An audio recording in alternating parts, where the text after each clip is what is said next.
My name is Afshin Ziafat. I was born here in Houston, Texas. When I was 2 years old, my family moved back to Iran, where my parents are from.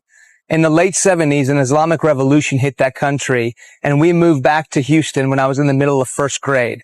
I didn't speak English. I spoke Farsi, the language of Iran. And God, in His incredible plan, provided for me a Christian lady, a tutor, who would teach me the English language every day after school by reading me books. In the second grade, she came up to me and said, Afshin, I've been reading you all these books, but now I'm going to hand you the most important book you'll ever read in your life.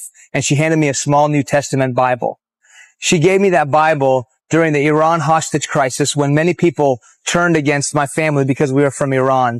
But I'm so thankful that this one lady decided to look beyond the divisions of race and culture and class and pour herself into my life. I grew up in a Muslim family being taught the 5 pillars of faith of Islam and that Jesus Christ is just a prophet. My senior year in high school, I became curious with the person of Christ, and I found that Bible sitting at the bottom of my closet waiting for me after 10 years. I began reading that Bible and came face to face with the love of Christ, and eventually I would give my life to following Him. Unfortunately, I did not understand the cost of following Christ. You see, my father is a very prominent Muslim and has always been the most important person in my life. And because of that, I hid my faith from him for about 1.5 years until he finally found out, sat me down and made me choose between him and Christ. Everything in me wanted to choose Islam and choose my father.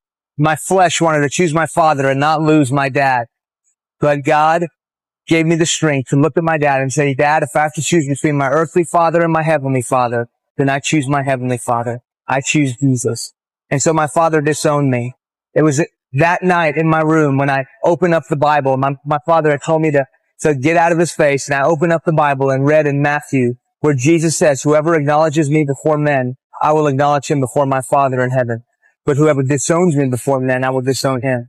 Where Jesus says, I didn't come to bring peace but a sword, for I have come to turn a man against his father, a daughter against her mother. A man's enemies will be the members of his own household. Anyone who loves his father or mother more than me is not worthy of me. Whoever finds his life will lose it, but whoever loses his life for my sake will find it. And that's when I first understood what it means to be a Christ follower. Through the years, I've regained my relationship with my dad, and then only to see it go bad again when I decided to follow God into full-time ministry. But my God has been faithful every step of the way. My story is not about a testimony about a man's faithfulness to God, but rather God's faithfulness to a man. Today, my relationship with my father is restored, but even greater than that, now God has given me a nationwide and even a worldwide speaking ministry where I travel around, share the gospel, share my story, and see even Muslims give their faith to Christ through my story, through my message. And the only reason that is possible is because God had a plan for my life.